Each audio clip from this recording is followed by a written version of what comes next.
Mientras yo me asfixiaba en el suelo de la sala, mi hija dejó la puerta del frente entreabierta para que un extraño pudiera entrar.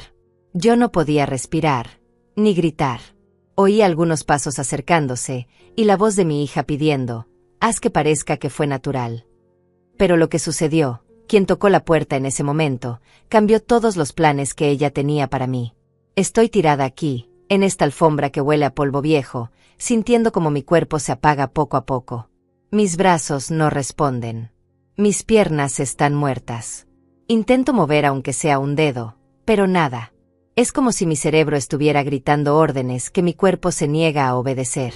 El aire entra con dificultad, cada respiración es una pelea que estoy perdiendo.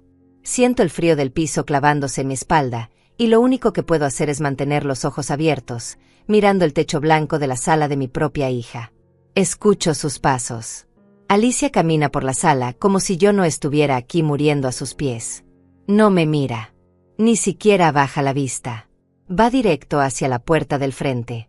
Escucho el pestillo girando despacio, con cuidado, como si no quisiera hacer ruido. La puerta se abre apenas unos centímetros. Lo suficiente para que alguien entre. Lo suficiente para que yo entienda que esto no es un accidente. Hay una voz afuera. Un hombre. No lo reconozco. Alicia habla con él en susurros, pero en el silencio de esta casa sus palabras llegan hasta mí como cuchillos. No alcanzo a entender todo, solo fragmentos. Palabras sueltas que no necesito completar porque ya sé lo que significan. Está adentro. No va a despertar. Tiene que verse normal. Y luego esa frase. Esa maldita frase que me congela más que cualquier parálisis. Haz que parezca que fue natural. Cierro los ojos. Quiero llorar, pero ni siquiera puedo hacer eso. Mi propia hija. La niña que cargué en mis brazos. La que cuidé cuando tuvo fiebre. La que defendí cuando nadie más lo hacía. Esa misma persona acaba de abrir la puerta para que un extraño entre y termine lo que ella empezó. Me llamo Paulina Monteiro. Tengo 68 años. Soy viuda hace 11 años. Jubilada hace 7. Vivo sola en una casa pequeña al norte de la ciudad, una casa que compré con mis propias manos después de trabajar 32 años como asistente administrativa en una clínica dental. No es mucho, pero es mío. Tengo mi pensión. Tengo mis ahorros. Tengo mi rutina. Cada martes voy al mercado. Cada jueves visito a Herminia, mi vecina, para tomar café. Los domingos cocino algo especial solo para mí, aunque sea un pedazo de pollo al horno con papas. Nunca le pedí nada a nadie. Nunca fui una carga. Nunca dependí de mis hijos para sobrevivir. Siempre me mantuve firme, en pie, resuelta. Esa era yo hasta hace 3 horas. Hasta que acepté ese maldito té que Alicia me ofreció con una sonrisa que ahora entiendo que era falsa. Pero para entender cómo llegué aquí, tirada en el suelo de la sala de mi hija, esperando que un extraño entre para matarme, necesito volver atrás. Necesito contarles cómo empezó todo esto. Porque esto no comenzó hoy. Esto comenzó hace mucho tiempo. Quizás hace años. Quizás desde siempre. Hace exactamente 2 semanas recibí una carta. Era del Instituto de Seguridad Social. Decía que había inconsistencias en mi registro de jubilación. Que necesitaban que yo me presentara en persona para confirmar ciertos datos. Que si no lo hacía en un plazo de 10 días, mi pensión podría ser suspendida temporalmente. Leí esa carta 3 veces. No entendía nada. Nunca tuve problemas con mis papeles. Todo siempre estuvo en orden. Mis aportes, mis años de servicio, mis documentos. Todo correcto. Llamé a la oficina. Marqué el número que venía en la carta. Una voz grabada me pidió que esperara. Esperé 40 minutos. Nadie contestó. Volví a llamar al día siguiente. Misma grabación. Misma espera. Nadie. Empecé a sentir una presión en el pecho. Una angustia que no podía explicar. ¿Y si era verdad? ¿Y si había algún error y me quitaban mi pensión? Esos $800 al mes son todo lo que tengo. Sin eso, no pago la luz. No pago el agua. No como. Llamé a Alicia. Hacía meses que no hablábamos. Nuestra relación siempre fue complicada, fría. Ella nunca fue cariñosa conmigo. Nunca me buscó para preguntarme cómo estaba. Nunca me invitó a su casa solo porque sí. Pero era mi hija. Y yo necesitaba ayuda. Le conté de la carta. Esperaba que me dijera que era un error, que no me preocupara, que ella me ayudaría a resolverlo. En lugar de eso, su voz sonó extraña. Demasiado calmada. Demasiado preparada. Mamá, eso es grave, me dijo. Tienes que venir a mi casa. Yo tengo contactos. Conozco a alguien que puede ayudarte con esos trámites. Pero tienes que venir ya. No podemos perder tiempo. Algo en su tono me incomodó. Pero tenía miedo. Miedo de perder mi pensión. Miedo de quedarme sin nada. Así que acepté. Tomé el autobús al día siguiente y fui hasta su casa. Esa casa grande en un barrio que yo nunca podría pagar. Esa casa que ella compró con el dinero de su esposo que murió hace 3 años y le dejó todo. Cuando llegué, Alicia me recibió con una sonrisa. Una sonrisa que no le llegaba a los ojos. Me hizo pasar. Me ofreció agua.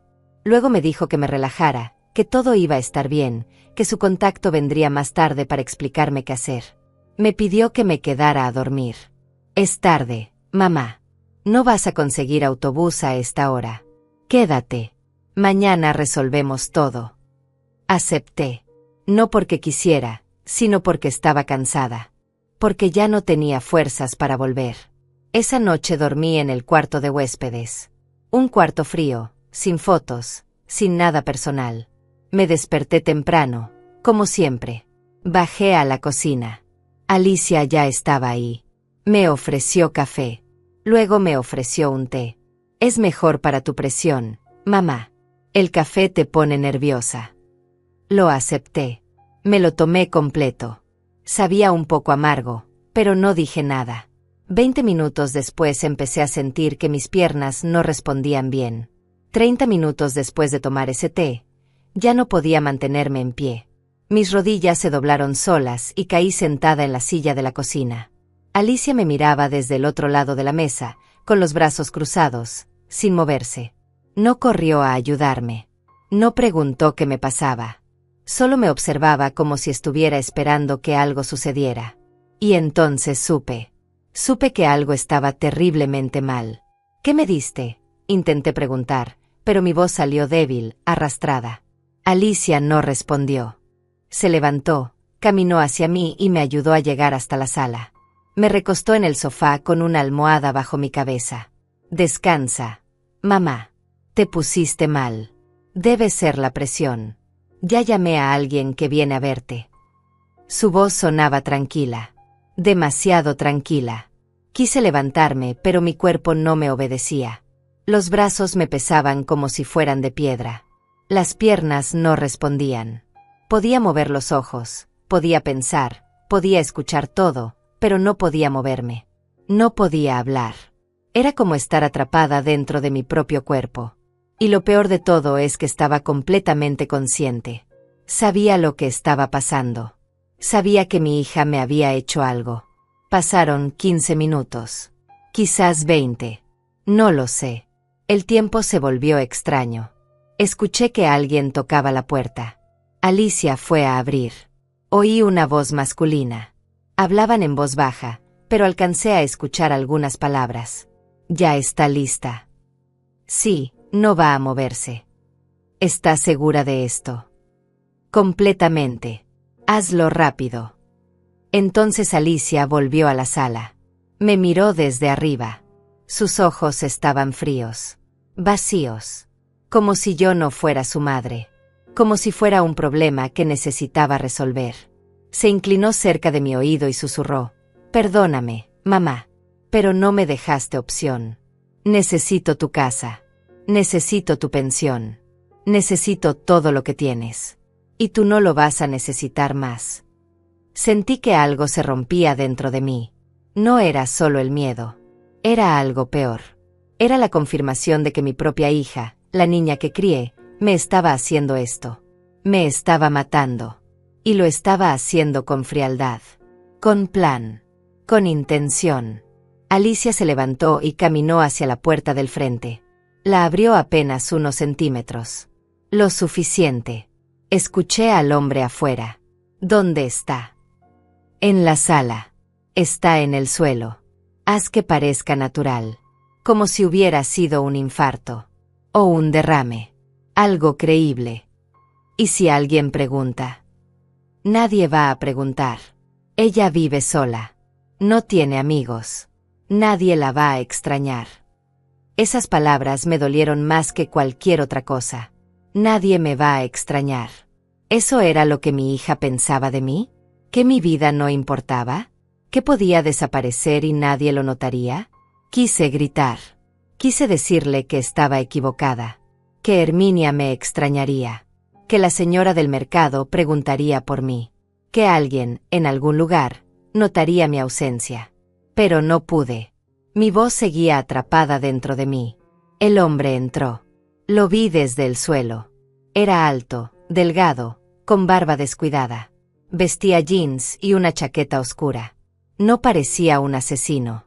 Parecía alguien normal. Alguien que podrías cruzarte en la calle y no recordar. Caminó hacia mí con pasos lentos. Se agachó a mi lado. Me miró a los ojos. Por un segundo, vi algo en su expresión. ¿Duda? ¿Culpa? No lo sé. Pero lo que sí sé es que no se movió. Se quedó ahí, mirándome, como si estuviera esperando algo. Y entonces sonó el timbre. Un timbre fuerte, insistente. Alguien tocaba la puerta con urgencia. Una vez. 2 veces. 3 veces. Alicia maldijo en voz baja. El hombre se levantó rápido y se alejó de mí. ¿Quién es? No lo sé. No estoy esperando a nadie. El timbre volvió a sonar. Más fuerte. Más insistente. Alicia. Alicia, sé que estás ahí. Abre la puerta. Era una voz de mujer. Una voz que yo conocía. Herminia. Mi vecina. La mujer que tomaba café conmigo todos los jueves. La que siempre preguntaba cómo estaba. La que notaba cuando algo andaba mal. Herminia estaba afuera. Y no se iba a ir.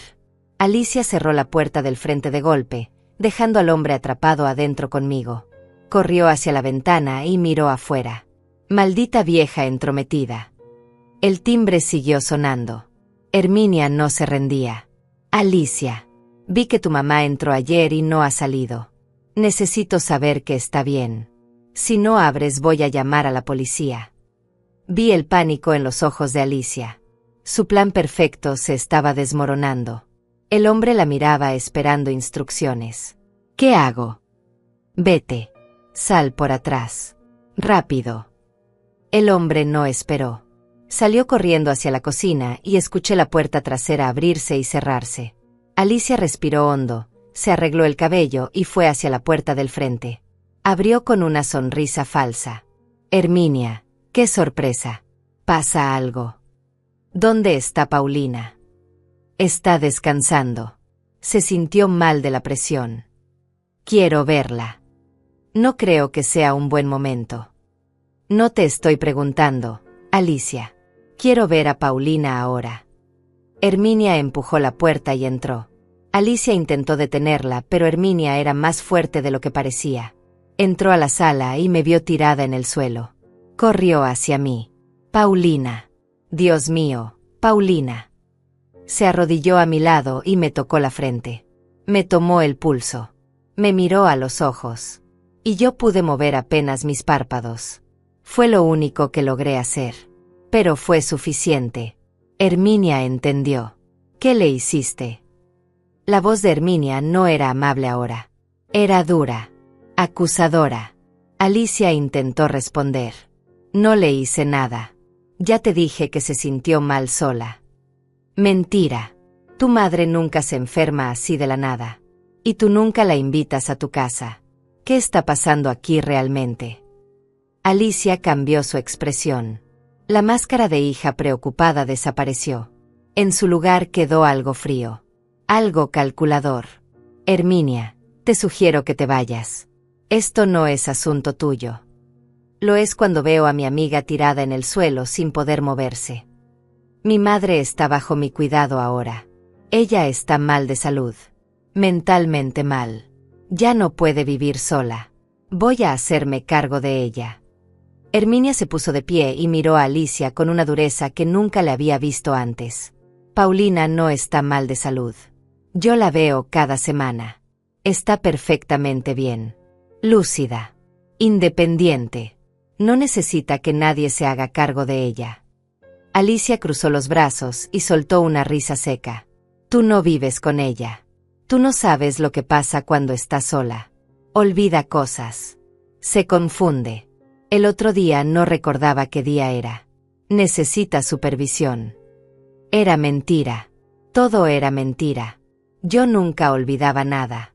Mis cuentas siempre estaban al día. Mi casa siempre estaba en orden. Sabía perfectamente qué día era, qué hora era, qué tenía que hacer cada día. Pero no podía defenderme. No podía gritar la verdad.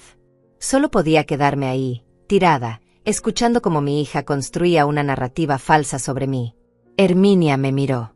Luego miró a Alicia. No te creo. Y voy a llamar a una ambulancia ahora mismo. Sacó su teléfono del bolsillo. Alicia dio un paso hacia ella. No vas a hacer eso. Claro que sí. Tu madre necesita atención médica. Algo le diste. Algo le hiciste. Y yo no me voy a quedar callada. Herminia marcó el número. Alicia intentó quitarle el teléfono, pero Herminia se apartó. ¿Emergencias? Sí, necesito una ambulancia. Hay una mujer de 68 años que no puede moverse. Está consciente pero paralizada. Sí, la dirección es. Alicia cerró los puños. Su plan se había arruinado. Todo por Herminia. Todo porque alguien sí se preocupaba por mí. Alguien sí iba a extrañarme. La ambulancia llegó en 15 minutos. Los paramédicos entraron, me revisaron, me hicieron preguntas que no pude responder. Me subieron a una camilla. Herminia subió conmigo. Alicia intentó subir también, pero Herminia la detuvo. Tú te quedas aquí. Ya hablaste suficiente. Yo voy con ella. Y la puerta de la ambulancia se cerró. En el hospital me hicieron todos los exámenes posibles. Análisis de sangre. Escáneres. Revisión neurológica. Los doctores estaban confundidos. Mis signos vitales estaban estables. No había señales de infarto. No había derrame. Pero yo seguía sin poder moverme. Seguía atrapada. Pasaron 2 horas. Luego 3. Lentamente, muy lentamente, empecé a sentir mis dedos. Primero los de la mano derecha. Luego los de la izquierda. Podía moverlos apenas unos milímetros, pero podía moverlos. Herminia no se separó de mi lado ni un segundo. Se quedó sentada junto a mi cama, sosteniendo mi mano, hablándome aunque yo no pudiera responder. Aguanta, Paulina. Aguanta. Vas a estar bien. No voy a dejar que te pase nada. Te lo prometo. Y yo le creí. Porque Herminia era real. Su preocupación era real. No como la de mi hija. 4 horas después, pude mover los labios. Pude susurrar. La primera palabra que logré decir fue su nombre. Herminia. Ella se inclinó hacia mí con lágrimas en los ojos. Estoy aquí. Estoy aquí contigo. Alicia. Me dio algo. Lo sé. Lo supe desde que te vi. ¿Qué te dio? Té. En el té. Algo en el té. Herminia salió corriendo de la habitación y llamó a la doctora. Le contó lo que yo había dicho. La doctora ordenó más análisis. Análisis específicos para detectar sedantes, tranquilizantes, relajantes musculares. 2 horas más tarde, tenían los resultados. Había restos de un medicamento en mi sangre. Un relajante muscular fuerte. Algo que no debería estar ahí. Algo que alguien me había dado sin mi conocimiento ni consentimiento. La doctora me preguntó si quería presentar una denuncia. Herminia me apretó la mano. Hazlo, Paulina. Tienes que hacerlo. Lo que ella intentó hacerte. Eso no puede quedar así. Y yo asentí. Porque tenía razón. Porque mi hija había intentado matarme. Y casi lo logra. La policía vino al hospital esa misma noche. 2 oficiales. Me hicieron preguntas. Les conté todo. Desde la carta del Instituto de Seguridad Social hasta el té, hasta el hombre que entró a la casa, hasta las palabras de Alicia, haz que parezca natural. Escribieron cada palabra. Me dijeron que iban a investigar, que no me preocupara, que estaba a salvo ahora. Pero yo no me sentía a salvo, porque sabía que Alicia no se iba a rendir así de fácil. Ella había planeado esto. Había invertido tiempo. Había conseguido a alguien para ayudarla. Esto no era un impulso. Era premeditado. Y las personas que planean así no se detienen solo porque su primer intento falló. Me quedé en el hospital 3 días. En esos 3 días, recuperé completamente el movimiento. Podía caminar. Podía hablar. Podía comer sola. Los doctores dijeron que tuve suerte, que la dosis no había sido suficiente para causarme daño permanente. Pero yo sabía la verdad. No fue suerte. Fue Herminia. Si ella no hubiera tocado esa puerta, si ella no hubiera insistido, si ella se hubiera ido cuando Alicia le dijo que se fuera, yo no estaría aquí ahora. Alicia no vino a verme ni una vez. No llamó. No preguntó cómo estaba. Simplemente desapareció. Herminia decía que era señal de culpa. Yo sabía que era señal de algo peor. Estaba planeando su próximo movimiento. Estaba cubriendo sus huellas. Estaba preparando una defensa. El 4.º día, un hombre llegó a mi habitación. Era alto, de unos 50 años, con traje gris y maletín de cuero. Se presentó como Román. Abogado. Me dijo que había estado siguiendo casos similares al mío. Casos de hijos que intentaban declarar incapaces a sus padres para quedarse con sus bienes. Me dijo que había algo raro en mi caso. Algo que llamó su atención. Señora Monteiro, esa carta que recibió del Instituto de Seguridad Social, ¿la tiene todavía? Le dije que sí, que estaba en mi bolso. Herminia me lo había traído del hospital. Román la leyó con atención. Luego sacó su teléfono y llamó a alguien. Habló en voz baja. Anotó algo en un cuaderno. Colgó y me miró con expresión seria. Esta carta es falsa. ¿Qué? El membrete es correcto. El logo es correcto. Pero el número de referencia no existe en el sistema. Esta carta nunca fue emitida por el Instituto de Seguridad Social. Alguien la falsificó para que usted entrara en pánico y fuera a buscar ayuda. Sentí que mi estómago se hundía. Alicia. Román asintió. Es muy probable. Necesito investigar más, pero creo que su hija lleva tiempo planeando esto. Me explicó que había visto casos donde los hijos falsificaban documentos para crear una narrativa de incapacidad mental. Cartas de hospitales. Reportes médicos. Recibos de medicamentos para demencia que nunca fueron comprados. Todo para construir un expediente falso que luego presentaban ante un juez para pedir la tutela legal de sus padres. Una vez que tenían esa tutela, controlaban todo. La pensión, la casa, las cuentas bancarias, todo. ¿Y los padres no pueden defenderse?, le pregunté a Román. Él negó con la cabeza lentamente. A veces ni siquiera saben qué está pasando hasta que ya es demasiado tarde. Cuando finalmente se enteran, ya perdieron todos sus derechos. Ya no pueden vender su casa. No pueden sacar su propio dinero. No pueden tomar ninguna decisión sin la autorización de su tutor legal. Quedan atrapados. Me quedé en silencio procesando esa información. Mi propia hija había intentado atraparme de esa manera. Convertirme en su prisionera legal. En alguien sin voz. Sin derechos. Sin libertad. Román se sentó en la silla junto a mi cama. Señora Monteiro, necesito que me cuente todo desde el principio. Cada detalle. Cada conversación extraña que haya tenido con su hija en los últimos meses. Cada documento que le hayan pedido firmar. Todo. Y yo se lo conté. Le conté que hacía 6 meses Alicia me había pedido una copia de mi escritura de la casa. Me dijo que la necesitaba para un trámite del seguro. Yo se la di sin pensarlo 2 veces. Era mi hija. Confiaba en ella. Le conté que hace 4 meses me pidió que firmara unos papeles. Me dijo que eran para actualizar mi información en el registro civil. Que era obligatorio para todos los mayores de 65. Yo firmé. No leí bien qué decían esos papeles. Román cerró los ojos como si le doliera escuchar eso. Esos papeles probablemente eran un poder notarial. O algo peor. Una declaración de que usted acepta que necesita ayuda para manejar sus asuntos. Sentí que me faltaba el aire. Pero yo nunca dije eso. Yo nunca necesité ayuda. Lo sé. Pero si usted firmó sin leer, legalmente esa firma vale. Alicia puede usar esos papeles en su contra. Entonces ya ganó. No. Todavía no. Porque usted está aquí. Está lúcida. Puede testificar. Y tenemos evidencia de que ella intentó drogarla. Eso cambia todo. Román me explicó su plan. Primero, necesitábamos conseguir todos los documentos que Alicia había falsificado o manipulado. Segundo, necesitábamos demostrar que yo estaba completamente capaz de manejar mi propia vida.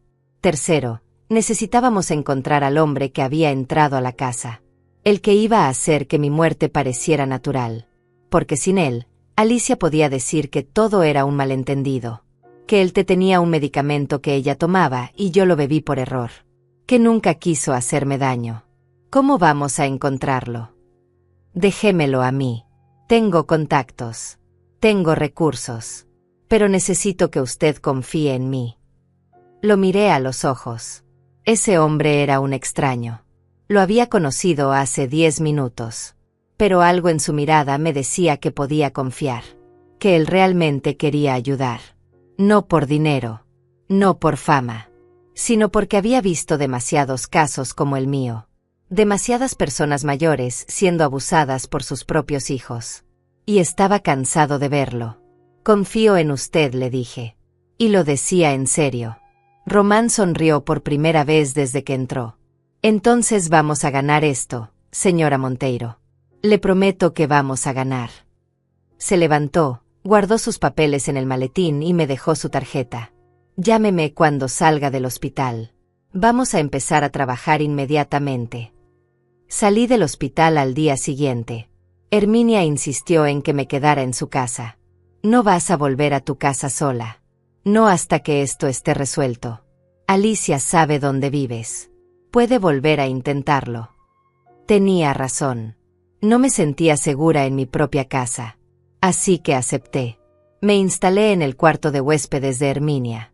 Ella vivía sola también. Su esposo había muerto hace 5 años. Sus hijos vivían en otro estado. Pero su casa era cálida. Llena de fotos. Llena de vida. Todo lo contrario a la casa de Alicia.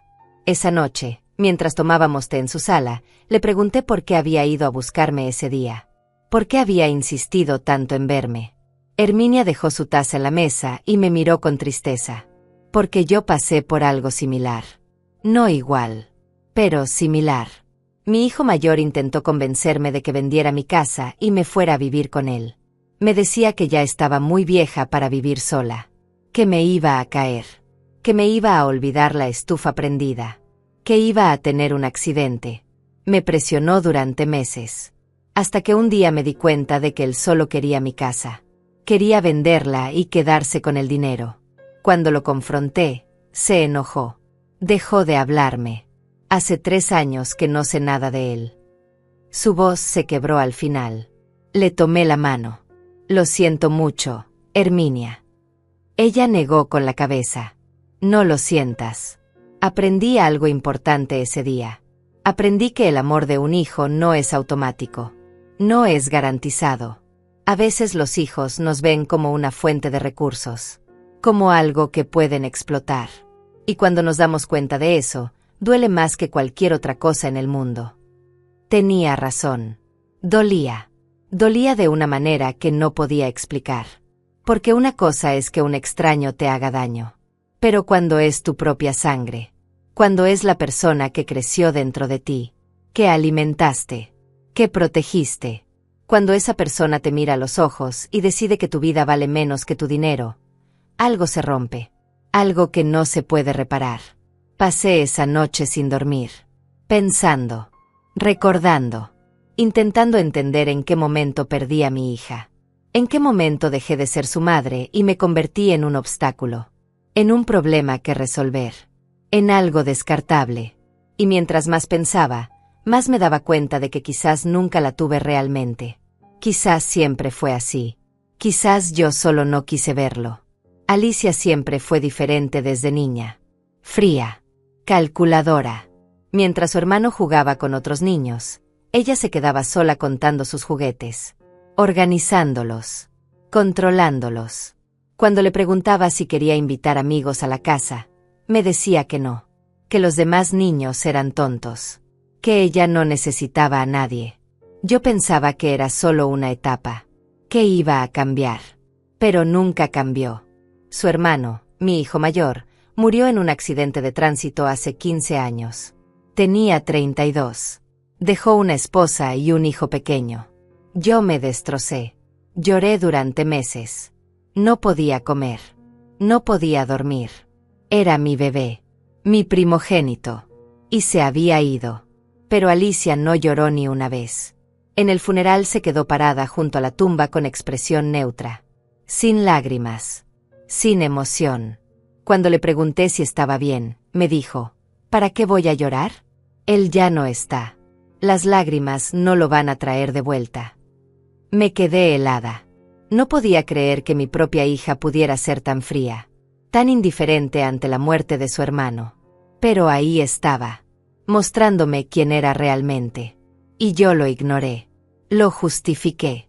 Me dije a mí misma que cada persona procesa el dolor diferente, que quizás Alicia lloraba en privado, que solo estaba siendo fuerte por mí. Pero no era eso. Ella simplemente no sentía nada.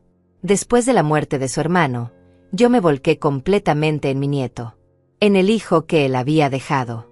Lo cuidaba, lo llevaba al parque, le compraba ropa, le daba dinero para sus útiles escolares. Su mamá, mi nuera, trabajaba 2 turnos para mantenerlos. Así que yo ayudaba todo lo que podía. Alicia me lo reprochó. Me dijo que estaba desperdiciando mi dinero, que ese niño no era mi responsabilidad, que su mamá debía arreglársela sola. Le dije que era mi nieto, que era lo único que me quedaba de mi hijo. Ella solo dijo, tú verás, pero no vengas a pedirme ayuda cuando te quedes sin nada. Esas palabras quedaron grabadas en mi memoria. No vengas a pedirme ayuda cuando te quedes sin nada. Como si yo fuera una carga. Como si mi existencia solo tuviera valor mientras tuviera algo que darle. Y ahora, 15 años después, entendía perfectamente lo que quiso decir. Alicia siempre supo que algún día yo sería vulnerable. Algún día sería vieja. Algún día tendría cosas que ella quería. Y ese día había llegado. A la mañana siguiente, Román me llamó temprano. Señora Monteiro, necesito que venga a mi oficina. Encontré algo importante. Herminia me acompañó. La oficina de Román estaba en el centro, en un edificio viejo pero bien mantenido. Subimos al 3er piso. Su oficina era pequeña pero ordenada. Paredes llenas de diplomas y certificados. Un escritorio de madera oscura cubierto de carpetas y documentos. Nos sentamos frente a él. Román abrió una carpeta gruesa y sacó varios papeles. Investigué a su hija. Y encontré cosas que usted necesita saber. Mi corazón empezó a latir más rápido. ¿Qué encontró? Alicia presentó una solicitud de tutela legal sobre usted hace 3 meses. Adjuntó documentos médicos que supuestamente demuestran que usted sufre de demencia avanzada. Reportes de doctores. Recetas de medicamentos. Incluso una carta de un neurólogo recomendando supervisión permanente. Sentí que la habitación daba vueltas. Pero yo nunca he ido a un neurólogo. Nunca me han diagnosticado demencia. Nunca he tomado medicamentos para eso. Lo sé, porque todos esos documentos son falsos. Los doctores que aparecen firmando no existen. Los números de licencia médica no coinciden con ningún registro. Alicia falsificó todo. Construyó un expediente médico completo sobre usted sin que usted supiera. No podía creerlo. Mi propia hija había invertido meses, quizás años, planeando cada detalle, falsificando documentos oficiales, creando una historia completa de enfermedad mental que nunca existió. Todo para quitarme mi vida, mi casa, mi libertad. ¿Y qué va a pasar ahora?, le pregunté con voz temblorosa. Hay una audiencia programada para dentro de 2 semanas. Alicia iba a presentar todos estos documentos ante un juez. Iba a pedir que la declararan a usted incapaz de manejar sus propios asuntos. Y si el juez aprobaba la solicitud, ella se convertiría en su tutora legal inmediatamente. Tendría acceso a todas sus cuentas. Podría vender su casa. Podría internarte en un asilo sin tu consentimiento. Básicamente, usted dejaría de existir legalmente como persona independiente. Las lágrimas empezaron a rodar por mis mejillas. Herminia me abrazó. Román esperó a que me calmara antes de continuar. Pero hay buenas noticias. Yo voy a representarla en esa audiencia. Vamos a desmantelar cada uno de esos documentos falsos. Vamos a demostrar que usted está perfectamente capaz. Y vamos a acusar a Alicia de fraude, falsificación de documentos e intento de homicidio. Intento de homicidio. El análisis de sangre del hospital demuestra que alguien le dio un medicamento sin su consentimiento. Un medicamento que podría haberla matado si la dosis hubiera sido mayor. Eso es intento de homicidio. Y tenemos un testigo que la vio inmóvil en el suelo. Herminia puede testificar. Los paramédicos pueden testificar. Los doctores pueden testificar. Alicia no tiene escapatoria. Por primera vez en días, sentí un rayo de esperanza. Quizás sí había justicia. Quizás sí podía ganar. Pero entonces recordé algo. ¿Y el hombre? El que entró a la casa. Román asintió. Lo estamos buscando. Tenemos la descripción que usted nos dio. Alto, delgado, barba descuidada, jeans y chaqueta oscura. Ya revisamos las cámaras de seguridad del vecindario. Encontramos un video de él saliendo por la parte trasera de la casa de Alicia justo cuando llegó la ambulancia. Estamos tratando de identificarlo. ¿Y si lo encuentran? Si lo encontramos, él puede testificar contra Alicia. Puede confirmar que ella lo contrató, que le pagó para hacerle daño a usted. Eso fortalecería enormemente nuestro caso. ¿Pero por qué él testificaría? Eso lo incriminaría a él también. Podemos ofrecerle un trato. Inmunidad a cambio de su testimonio. Es común en estos casos. Los fiscales prefieren atrapar al cerebro del crimen que al que solo ejecutó las órdenes. Salimos de la oficina de Román con un plan claro. En las próximas 2 semanas, yo tenía que recopilar toda la evidencia posible de mi vida independiente. Recibos de servicios pagados a tiempo. Estados de cuenta bancarios mostrando que manejaba bien mi dinero. Cartas de vecinos confirmando que yo era una persona lúcida y funcional. Cualquier cosa que demostrara que la narrativa de Alicia era mentira. Herminia me ayudó con todo. Fuimos a mi casa a buscar documentos. La casa estaba exactamente como la había dejado. Limpia. Ordenada. Sin señales de descuido o confusión. Herminia tomó fotos de cada habitación. Esto es evidencia, me dijo. La casa de una persona con demencia no se ve así. Se ve desordenada. Sucia. Llena de cosas olvidadas. Tu casa demuestra que eres completamente capaz. Revisé mis archivos. Encontré todos mis recibos de los últimos 2 años. Electricidad pagada puntualmente. Agua pagada puntualmente. Teléfono. Internet. Impuestos de la casa. Todo al día.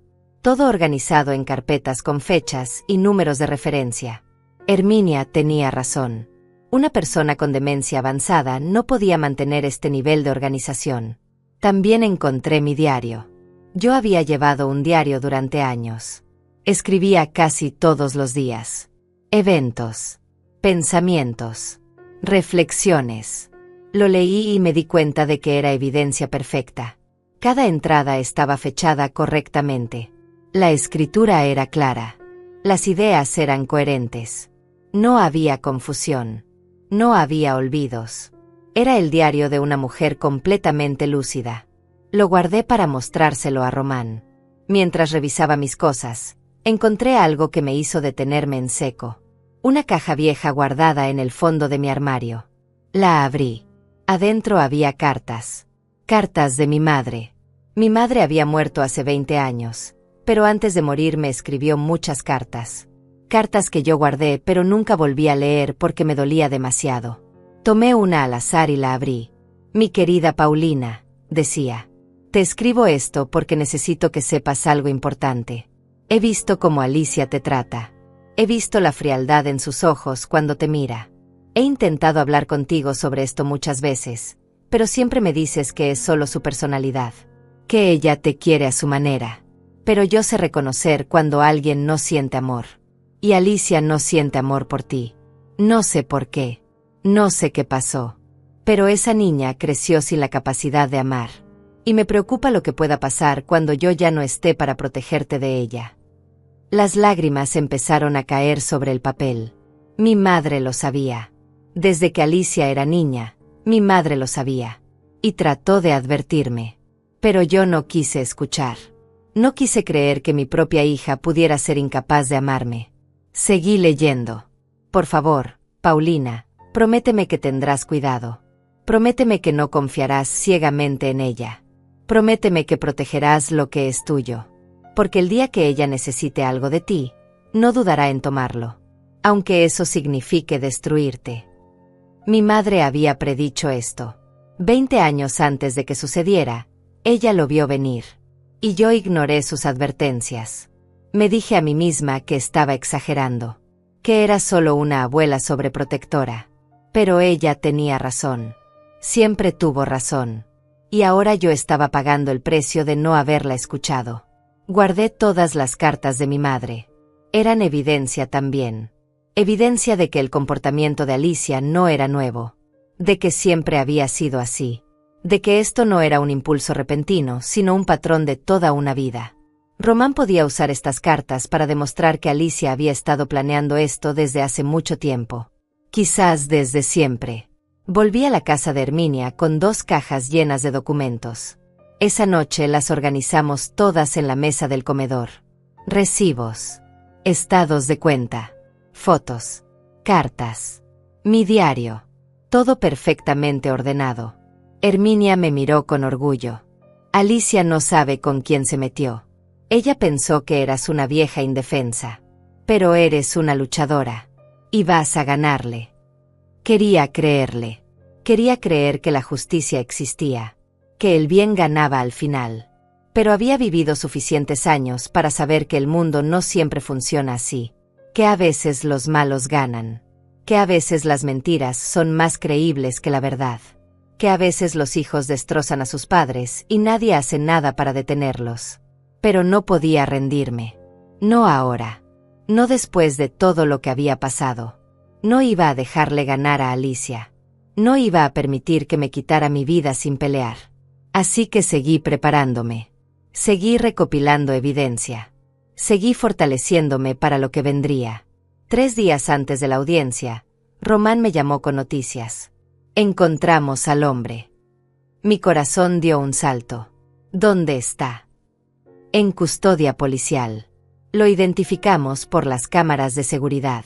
Se llama Manuel. Tiene antecedentes por estafa y falsificación. No por violencia. Creo que Alicia lo eligió precisamente por eso. Alguien con experiencia en crímenes, pero sin historial violento. Alguien que necesitara dinero y no hiciera demasiadas preguntas. Y va a testificar. Está considerándolo. Su abogado está negociando un trato. Si testifica contra Alicia, le reducen los cargos. Probablemente cumpla una condena menor por complicidad en lugar de intento de homicidio. Es un buen trato para él. Creo que va a aceptar. Sentí un alivio enorme. Con el testimonio de Manuel, teníamos todo. Teníamos evidencia médica. Teníamos documentos falsos. Teníamos testigos. Y ahora teníamos al cómplice dispuesto a hablar. ¿Qué dijo sobre Alicia?, le pregunté. Román suspiró. Dice que ella lo contactó hace 2 meses. Le ofreció $5,000 por un trabajo. Al principio no le dijo de qué se trataba. Solo le dijo que necesitaba ayuda con un asunto familiar delicado. Cuando finalmente le explicó el plan, Manuel dice que dudó, que le pareció demasiado. Pero Alicia le ofreció $7,000. Luego $10,000. hasta que él aceptó. $10,000. Ese era el precio de mi vida para mi hija. $10,000 para que un extraño entrara a su casa y me matara. Para que lo hiciera parecer natural. Para que nadie sospechara. Y luego ella se quedaría con todo. Mi casa valía $150,000. Mi pensión eran $800 al mes. Mis ahorros eran $40,000. En total, casi $200,000.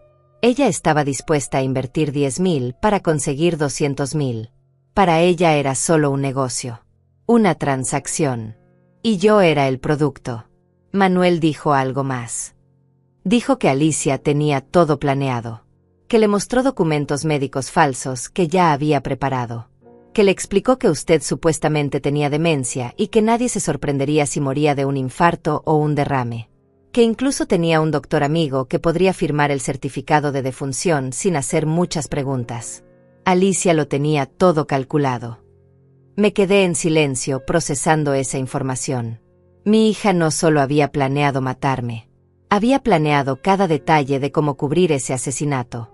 Había pensado en cada posible pregunta. En cada posible investigación. Y había preparado respuestas para todo. Si Herminia no hubiera tocado esa puerta. Si los paramédicos no me hubieran llevado al hospital. Si los doctores no hubieran hecho análisis de sangre. Yo estaría muerta ahora. Y nadie sabría la verdad. La noche antes de la audiencia no pude dormir. Me quedé despierta mirando el techo, pensando en todo. Pensando en la niña que fue Alicia. En la adolescente fría y calculadora. En la adulta que se casó con un hombre rico solo por su dinero. En la viuda que no lloró en el funeral de su esposo. En la hija que un día decidió que su madre valía menos que $10,000. ¿Dónde me equivoqué? ¿Qué hice mal? ¿O simplemente así nació ella? ¿Sin capacidad de amar? ¿Sin empatía? ¿Sin alma? Herminia entró a mi cuarto a las 3 de la mañana. Me encontró sentada en la cama con los ojos rojos. Se sentó junto a mí sin decir nada. Solo me abrazó. Y yo lloré. Lloré por la hija que nunca tuve. Lloré por los años que desperdicié esperando que cambiara. Lloré por la madre que fui, que amó incondicionalmente a alguien que no podía amar de vuelta. Lloré por todo lo que perdí y por todo lo que nunca tuve. Va a estar bien, me susurró Herminia. Mañana vas a entrar a ese tribunal y vas a mostrarles quién eres realmente. Vas a demostrar que eres fuerte, que eres capaz, que nadie puede quitarte lo que es tuyo. Y vas a ganar. Asentí contra su hombro. Quería creerle. Necesitaba creerle. La mañana de la audiencia me vestí con mi mejor ropa. Un traje gris que había comprado para el funeral de mi esposo y que casi nunca usaba. Me maquillé ligeramente. Me peiné con cuidado. Quería verme presentable. Quería verme lúcida. Quería que el juez me mirara y viera a una mujer capaz, no a una vieja confundida que necesitaba supervisión. Román nos recogió a las 8. En el camino al tribunal me explicó exactamente qué iba a pasar. Primero, Alicia va a presentar su caso. Va a mostrar todos los documentos falsos que preparó. Va a intentar convencer al juez de que usted necesita un tutor. Luego, yo voy a presentar nuestro caso. Voy a desmantelar cada documento. Voy a presentar evidencia de su capacidad. Y voy a mostrar que todo esto es un fraude. ¿Y si el juez le cree a ella? No va a creerle. Tenemos demasiada evidencia. Pero si por alguna razón duda, usted va a testificar. Va a hablar directamente con el juez. Y él va a ver con sus propios ojos que usted está perfectamente bien. Llegamos al tribunal a las 9:10. El edificio era viejo, con columnas de piedra y pasillos largos que olían a papel antiguo y desinfectante. Subimos al segundo piso. Sala 3. Entramos. Había pocas personas. Un secretario. Algunos abogados esperando otros casos. Y al fondo, sentada con su propio abogado, estaba Alicia. Nuestras miradas se cruzaron. Por un segundo, vi algo en sus ojos. ¿Sorpresa? ¿Miedo? No lo sé. Pero rápidamente su expresión se endureció. Me miró con frialdad. Con desprecio. Como si yo fuera el problema. como si yo hubiera hecho algo malo al sobrevivir, como si yo no tuviera derecho a estar ahí defendiéndome. Me senté junto a Román en la primera fila. Herminia se sentó detrás de mí. Sentí su mano en mi hombro dándome fuerza. El juez entró. Era un hombre mayor, de unos 60 años, con cabello gris y expresión seria.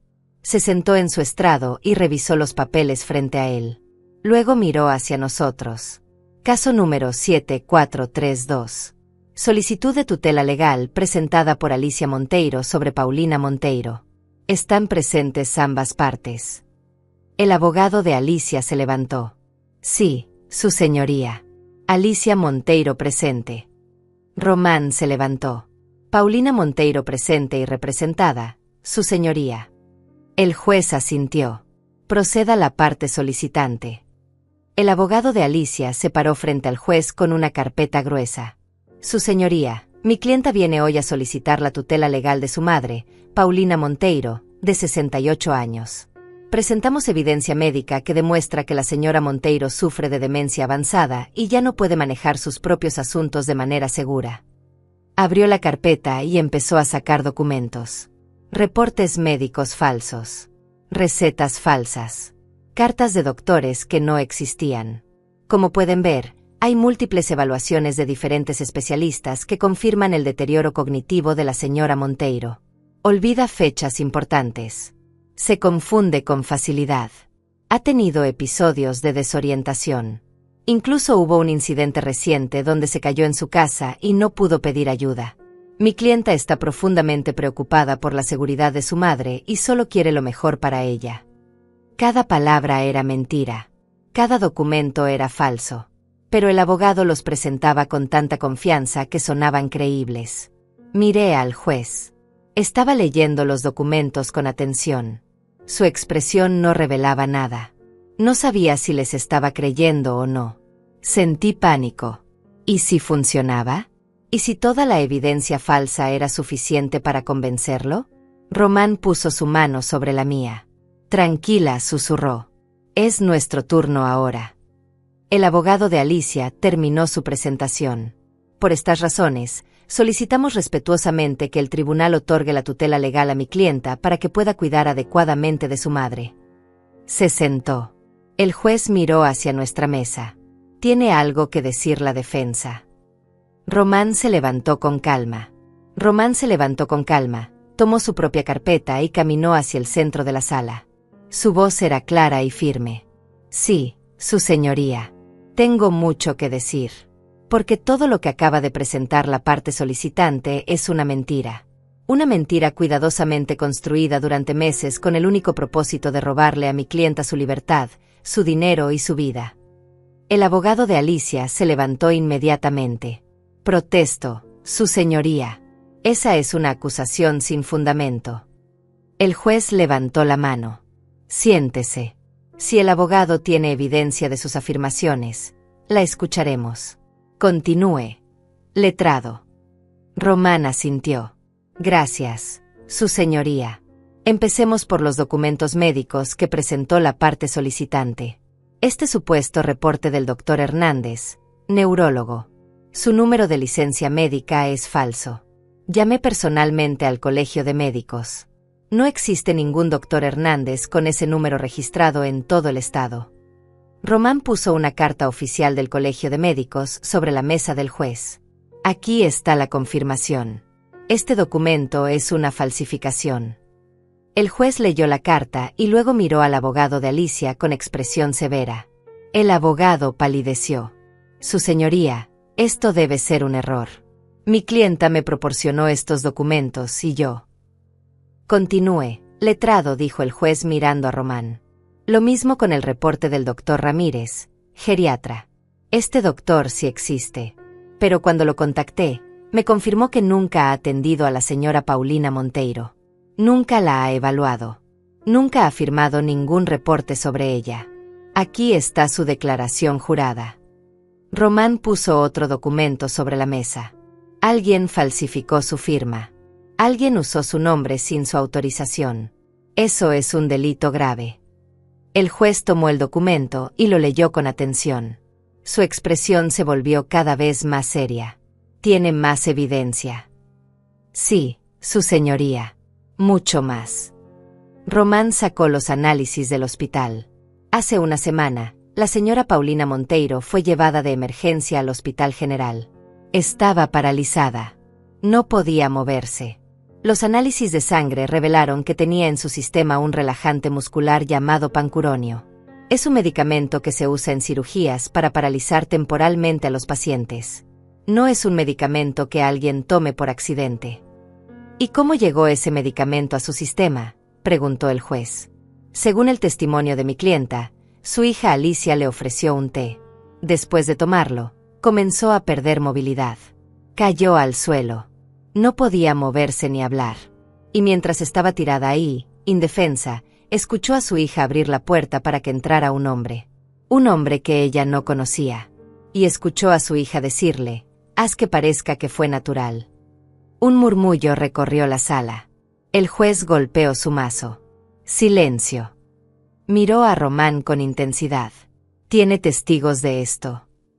Sí, su señoría. Herminia Velázquez, vecina y amiga de la señora Monteiro, llegó a la casa de Alicia ese día. Tocó insistentemente la puerta porque estaba preocupada por Paulina. Cuando finalmente logró entrar, encontró a Paulina tirada en el suelo, incapaz de moverse. Inmediatamente llamó a una ambulancia. Herminia está aquí hoy y puede testificar. El juez miró hacia donde estaba sentada Herminia. ¿Es usted Herminia Velázquez? Herminia se puso de pie. Sí, su señoría. Acérquese a declarar. Herminia caminó hacia el estrado con firmeza. Le tomaron juramento. Luego Román comenzó a hacerle preguntas. Señora Velázquez, ¿puede contarle al tribunal qué vio ese día en la casa de Alicia Monteiro? Herminia asintió. Vi a mi amiga Paulina tirada en el suelo de la sala. Estaba consciente, pero no podía moverse. No podía hablar. Solo podía mover los ojos. Me arrodillé junto a ella y vi terror en su mirada. Terror real. Supe inmediatamente que algo terrible había pasado. ¿Y qué hizo Alicia cuando usted entró? Intentó impedirme verla. Me dijo que Paulina solo estaba descansando, que se había sentido mal de la presión. Pero yo insistí. Y cuando vi a Paulina en ese estado, llamé a emergencias inmediatamente. Alicia trató de detenerme. Trató de quitarme el teléfono. Pero yo no se lo permití. ¿Por qué cree que Alicia no quería que usted llamara a emergencias? Herminia miró directamente a Alicia. Porque si Paulina llegaba al hospital, los doctores descubrirían lo que le había hecho. Descubrirían el medicamento en su sangre. Y todo su plan se vendría abajo. Por eso intentó detenerme. Pero no lo logró. El abogado de Alicia se levantó. Su señoría, esto es pura especulación. No hay prueba de que mi clienta haya puesto nada en la bebida de su madre. Pudo haber sido un accidente. Pudo haber sido que la señora Monteiro tomó algún medicamento por error. Román sonrió. De hecho, su señoría, sí hay prueba. Tenemos al hombre que Alicia contrató para terminar lo que ella empezó. El silencio en la sala fue absoluto. Alicia se puso pálida. Su abogado la miró con confusión. El juez se inclinó hacia adelante. ¿Tiene a esa persona? Sí, su señoría. Su nombre es Manuel Ortega. Está detenido y ha aceptado testificar a cambio de inmunidad parcial. Está esperando afuera de esta sala. Con su permiso, me gustaría llamarlo a declarar. El juez asintió. Proceda. El secretario salió y un minuto después regresó con Manuel. Era exactamente como lo recordaba. Alto, delgado, barba descuidada. Pero ahora se veía asustado. Nervioso. Le tomaron juramento y se sentó. Román se acercó a él. Señor Ortega, ¿conoce a Alicia Monteiro? Manuel asintió sin mirarla. Sí. ¿Cómo la conoció? Ella me contactó hace 2 meses. Me encontró a través de un conocido en común. Me dijo que necesitaba ayuda con un problema familiar. ¿Qué tipo de ayuda? Manuel bajó la mirada. Al principio no me dijo exactamente. Solo me dijo que me pagaría bien. $5,000. Yo estaba en una situación económica difícil. Necesitaba el dinero. Así que acepté reunirme con ella. ¿Y qué le propuso Alicia cuando se reunieron? Manuel respiró hondo. Me dijo que su madre era una carga, que tenía demencia, que ya no podía cuidarse sola, que sería mejor para todos si dejaba de sufrir. Su voz se quebró. Me pidió que hiciera que pareciera natural, como un infarto, como algo que pasa con las personas mayores. ¿Y usted aceptó? Manuel cerró los ojos. No inmediatamente. Lo pensé. Pero ella siguió insistiendo. Subió el pago a 7,000. Luego a 10,000. Me mostró documentos médicos de su madre. Me convenció de que la señora estaba sufriendo. De que era un acto de misericordia. Y yo acepté. Y me odio por eso. Román dejó que el silencio llenara la sala por un momento. Luego continuó. ¿Qué pasó el día que fue a la casa de Alicia? Ella me dijo que su madre estaría dormida, que le había dado algo para que no sintiera dolor, que yo solo tenía que entrar, asegurarme de que dejara de respirar, y salir, que ella se encargaría del resto. Pero cuando llegué y vi a la señora tirada en el suelo, con los ojos abiertos, mirándome, no pude hacerlo. Vi que estaba consciente, que estaba aterrada, y me di cuenta de que todo lo que Alicia me había dicho eran mentiras. ¿Y entonces qué hizo? Nada. Me quedé ahí parado sin saber qué hacer. Y entonces alguien tocó la puerta. Una mujer que no paraba de tocar y gritar. Alicia me dijo que saliera por atrás. Y yo salí. Huí como un cobarde. Y cuando escuché en las noticias que la señora Monteiro había sobrevivido, sentí alivio. Alivio de no haberlo hecho. Pero también culpa. Culpa por haber siquiera considerado hacerlo. El juez miró a Manuel con expresión dura. Señor Ortega, usted entiende que ha admitido ser cómplice de intento de homicidio. Manuel asintió. Sí, su señoría. Lo entiendo. Y acepto las consecuencias de mis acciones. El juez luego miró a Alicia. Señorita Monteiro, ¿tiene algo que decir en su defensa? Alicia se levantó lentamente. Su abogado intentó detenerla, pero ella lo ignoró. Por primera vez en toda la audiencia, habló directamente. Su voz era fría, controlada. Ella no me dio opción. Todos la miraron. Mi madre siempre fue egoísta. Siempre pensó solo en ella. Cuando mi hermano murió, ella volcó todo en su hijo. En mi sobrino. Le daba dinero. Le compraba cosas. Se olvidó de mí. De que yo también era su hija. De que yo también existía. Yo trabajé duro toda mi vida, continuó Alicia con voz cada vez más amarga. Me casé bien. Conseguí una buena casa. Hice todo correctamente. Pero ella nunca estuvo orgullosa de mí. Nunca me felicitó. Nunca me preguntó cómo estaba. Todo era siempre sobre el hijo perfecto que murió. Sobre el nieto que quedó huérfano. Sobre todos menos sobre mí. Y yo me cansé. Me cansé de ser invisible para mi propia madre. El juez la miraba sin expresión. Entonces decidió matarla. Alicia lo miró directamente. Decidí tomar lo que me correspondía. Esa casa que ella tanto ama, mi padre también pagó por ella. Ese dinero que tanto cuida, mi padre también lo ahorró. Yo tengo derecho a esa herencia. Pero ella se niega a morir. Se niega a enfermarse. Se niega a necesitarme. Entonces tomé el control de la situación. Su abogado se había puesto de pie tratando de callarla. Alicia, te suplico que no digas nada más. Pero ella ya no escuchaba. Toda la máscara había caído. Todo el cálculo. Todo el control. Lo que quedaba era rabia pura. Ella me debe. Me debe años de indiferencia. Me debe amor que nunca me dio. Me debe atención que nunca recibí. Así que iba a cobrar. De la única forma que podía. ¿Matándola?, preguntó el juez con voz grave. Alicia levantó el mentón. Solucionando un problema. Ella no me necesitaba. Yo necesitaba lo que ella tenía. Era lógico. Era simple. Si esa entrometida de Herminia no hubiera aparecido, todo habría funcionado perfectamente. Nadie hubiera sospechado. Una anciana que muere en su sueño. Pasa todos los días. Pero no. Tenía que venir y arruinarlo todo. El juez golpeó su mazo con fuerza. Suficiente.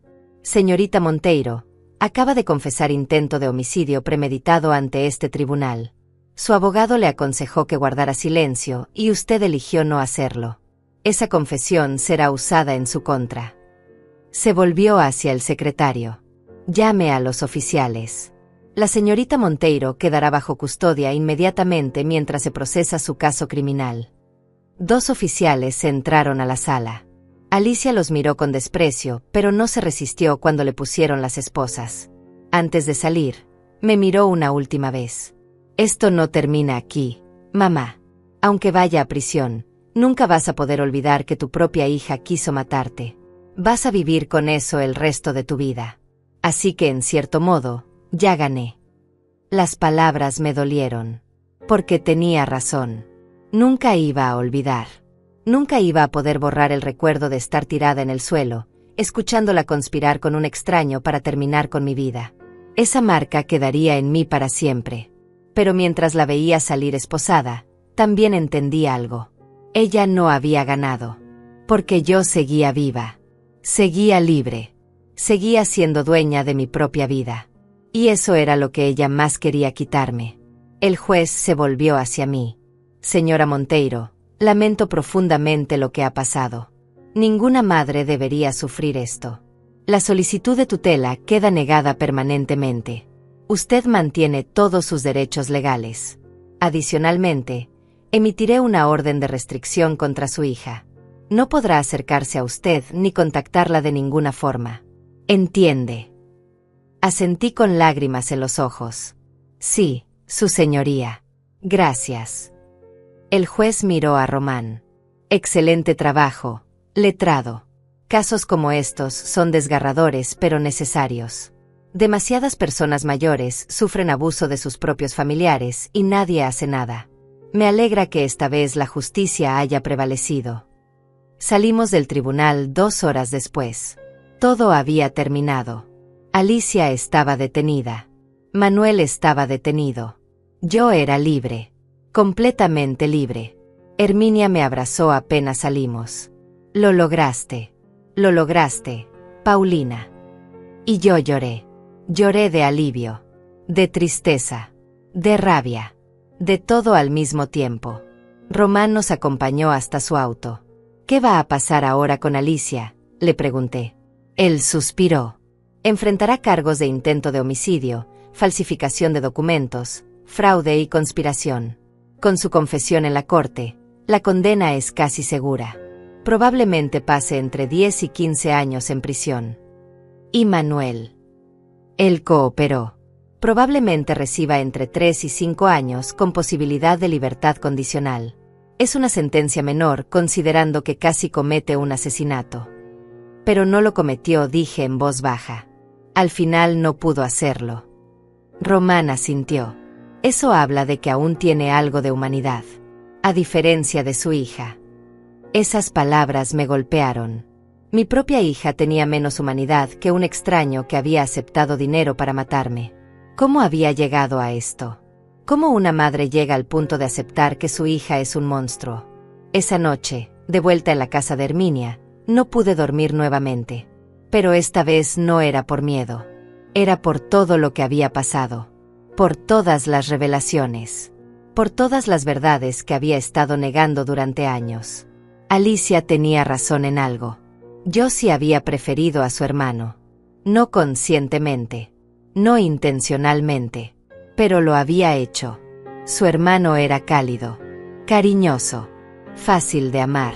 Alicia era fría. Distante. Difícil. Y yo, en lugar de esforzarme más por conectar con ella, me alejé. Me refugié en el amor fácil de mi hijo. Y cuando él murió, me refugié en su hijo. En mi nieto. Porque amar a Alicia era doloroso. Era como amar a una pared. Nunca recibía nada de vuelta. Entonces dejé de intentarlo. Y eso fue mi error. Pero mi error no justificaba lo que ella hizo. No justificaba el intento de asesinato. No justificaba los documentos falsos. No justificaba los meses de planeación para destruir mi vida. Dos cosas podían ser verdad al mismo tiempo.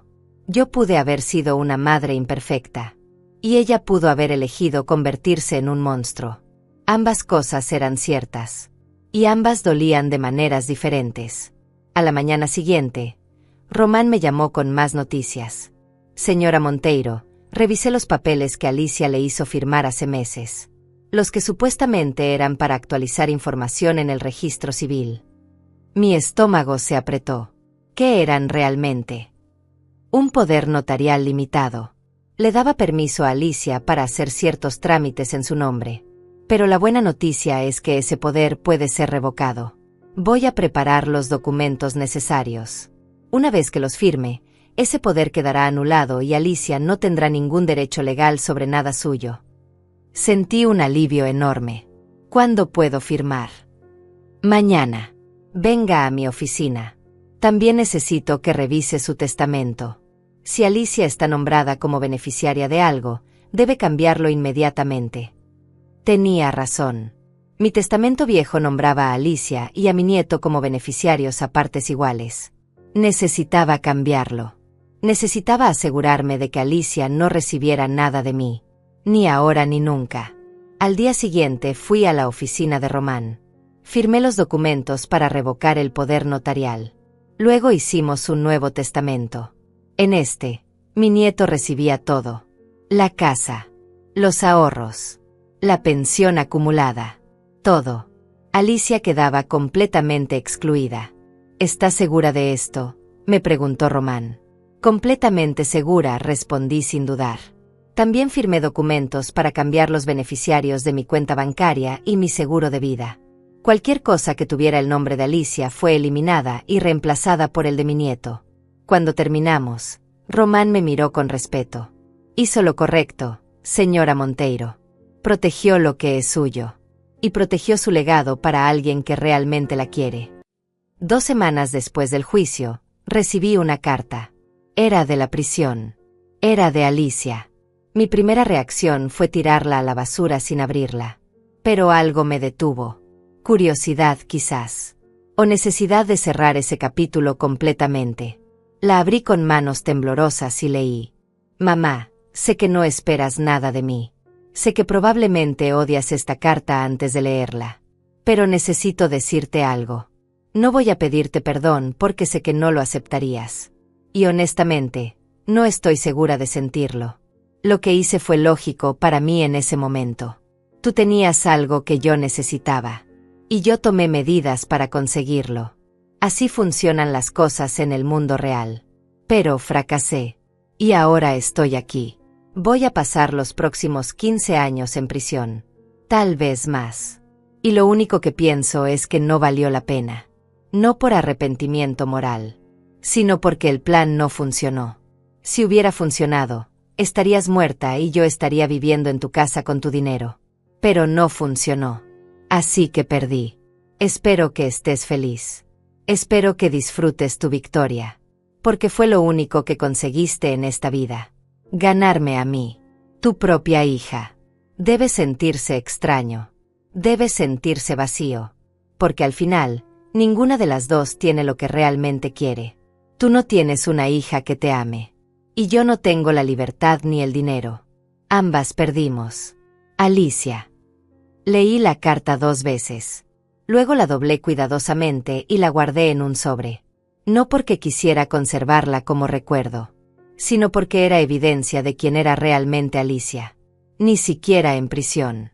Ni siquiera después de perderlo todo. Podía sentir remordimiento real. Solo podía ver las cosas como transacciones. Como ganancias y pérdidas.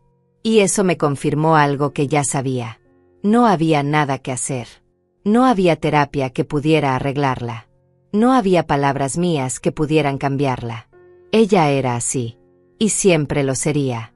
Pero estaba equivocada en algo. Yo no había perdido. Porque aunque no tenía una hija que me amara, tenía otras cosas. Tenía a Herminia, que había arriesgado todo para salvarme. Tenía a Román, que había peleado por mí sin conocerme.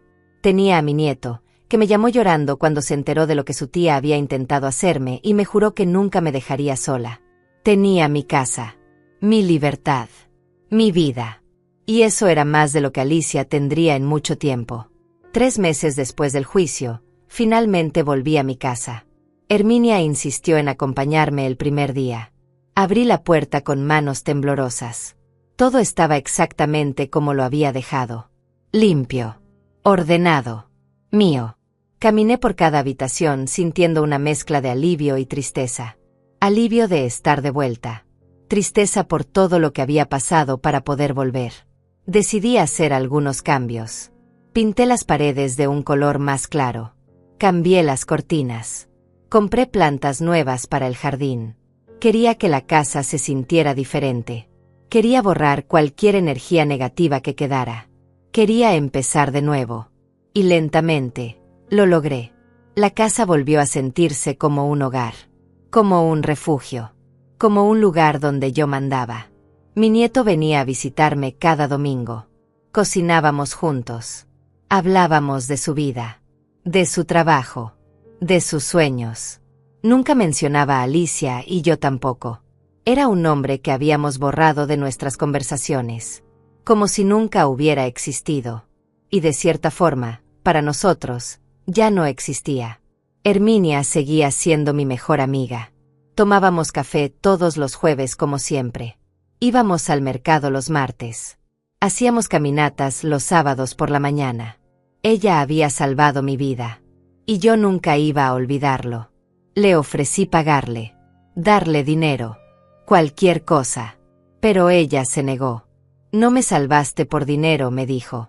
Lo hice porque eres mi amiga. Y las amigas se cuidan entre sí. Un día, 6 meses después del juicio, sonó mi teléfono. Era un número desconocido. Dudé antes de contestar. Señora Monteiro. Era una voz de hombre. Joven. Nerviosa. Sí, ¿quién habla? Soy Manuel. Manuel Ortega. No sé si recuerda. Recuerdo, dije con voz fría. Hubo un silencio incómodo. Yo solo quería llamar para decirle que lo siento. Sé que eso no cambia nada. Sé que no borra lo que hice. Pero necesitaba que lo supiera. No sabía qué decir. Parte de mí quería colgar. Parte de mí quería gritarle. Pero otra parte, una parte pequeña, sentía algo parecido a la compasión. Porque Manuel, a diferencia de Alicia, al menos parecía capaz de sentir culpa. ¿Por qué me llamas?, le pregunté finalmente. Porque estoy en terapia. En la prisión. Y mi terapeuta me dijo que parte de mi proceso es enfrentar a las personas que lastimé. Pedirles perdón. No porque espere que me perdonen, sino porque es lo correcto. No te perdono, le dije claramente. Y probablemente nunca lo haré. Aceptaste dinero para matarme. No me conocías. No sabías si era buena o mala. Si merecía vivir o morir.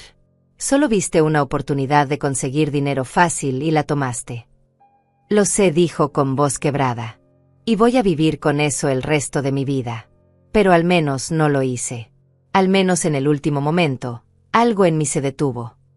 Eso no te hace héroe, le dije. Lo sé. Solo me hace ligeramente menos monstruo que su hija. Y eso era verdad. Colgué el teléfono sin decir nada más. No tenía nada más que decirle. Él tendría que vivir con sus decisiones. Yo tenía que vivir con las mías. Y una de mis decisiones era no cargar con el peso de perdonar a las personas que intentaron destruirme. El juicio de Alicia terminó oficialmente 8 meses después. La sentenciaron a 14 años de prisión sin posibilidad de libertad condicional hasta cumplir al menos 10. Manuel recibió 4 años. Ambos apelaron. Ambos perdieron. La justicia, al menos esta vez, había funcionado. Pero yo no sentí triunfo. Solo sentí cansancio. Cansancio de todo el proceso. De todas las audiencias. De todos los abogados. Solo quería paz. Y finalmente, después de casi un año de pesadilla, encontré esa paz. Me levanté cada mañana sabiendo que nadie iba a intentar quitarme mi casa. Nadie iba a intentar controlar mi dinero. Nadie iba a intentar matarme. Era libre. Completamente libre. Y esa libertad valía más que cualquier otra cosa. Mi madre tenía razón. En sus cartas. En sus advertencias. Ella vio lo que yo no quise ver. Que Alicia era incapaz de amar. Que algún día intentaría destruirme. Y trató de protegerme. Pero yo no escuché. Pagué el precio de esa ceguera. Casi con mi vida. Pero sobreviví. Y aprendí. Aprendí que el amor de familia no es automático. Aprendí que compartir sangre no garantiza lealtad. Aprendí que a veces las personas más peligrosas son las que duermen bajo tu mismo techo. Hoy tengo 70 años. Han pasado 2 años desde aquel día en el suelo de la sala de Alicia. 2 años desde que mi propia hija intentó matarme. Todavía tengo pesadillas a veces. Todavía me despierto con el corazón acelerado recordando la sensación de estar paralizada. Pero cada vez son menos frecuentes. Cada vez duran menos tiempo. Estoy sanando. Lentamente. A mi propio ritmo. Renovó mi casa completamente. Cambié los muebles. Pinté todas las paredes. Arreglé el jardín. Instalé nuevas cerraduras en todas las puertas. Y por las noches, antes de dormir, reviso cada ventana, cada puerta. Me aseguro de que todo esté cerrado, de que nadie pueda entrar. Es mi ritual, mi forma de sentirme segura. Y funciona. Mi nieto se casó el mes pasado. Me pidió que caminara con él hacia el altar porque su padre no estaba. Lloré todo el camino. Lágrimas de felicidad, de orgullo, de amor. Porque él sí me ama. Él sí me ve. Él sí me valora. Y cuando me abrazó al final de la ceremonia y me susurró gracias por estar aquí, abuela, supe que todo había valido la pena. Cada dolor, cada lágrima, cada momento de miedo. Porque seguía viva para ver este momento. Alicia me escribió algunas veces más desde la prisión. Nunca abrí esas cartas. Las quemé todas sin leerlas. No tenía nada que ella pudiera decirme que yo necesitara escuchar. Ya no era mi hija. Ya no era nada para mí. Era solo alguien que compartía mi apellido. Nada más. Y había hecho las paces con eso. Esta mañana, mientras tomaba café en mi jardín, pensé en todo lo que pasó. En cómo un simple té casi termina con mi vida. En cómo la codicia puede convertir a una hija en asesina. En cómo la amistad verdadera puede salvarte cuando tu propia sangre te traiciona. Y entendí algo importante. Yo gané. No porque Alicia esté en prisión, sino porque yo elegí seguir viviendo. Elegí sanar. Elegí perdonarme por haber sido una madre imperfecta. Elegí rodearme de personas que realmente me quieren. Elegí la paz sobre la venganza. Tengo $800 al mes de pensión. Tengo una casa pequeña pero acogedora. Tengo ahorros suficientes para vivir con dignidad. Tengo amigos que se preocupan por mí. Tengo un nieto que me adora. Tengo salud. Tengo libertad. Tengo vida. Y nadie, absolutamente nadie, puede quitarme eso ahora. Porque aprendí a proteger lo que es mío. Aprendí a decir no. Aprendí a poner límites. Aprendí que está bien cortar lazos, incluso con familia, cuando esos lazos te están ahogando. Esta es mi historia. La historia de cómo mi propia hija intentó matarme y fracasó. La historia de cómo sobreviví a la peor traición imaginable. La historia de cómo encontré fuerza donde pensé que solo había debilidad. Y la historia de cómo, al final, la vida me dio una segunda oportunidad. Una oportunidad que no voy a desperdiciar. Voy a vivir cada día que me queda con gratitud. Con paz. Con dignidad. Porque eso es exactamente lo que Alicia quería quitarme. Y no lo logró.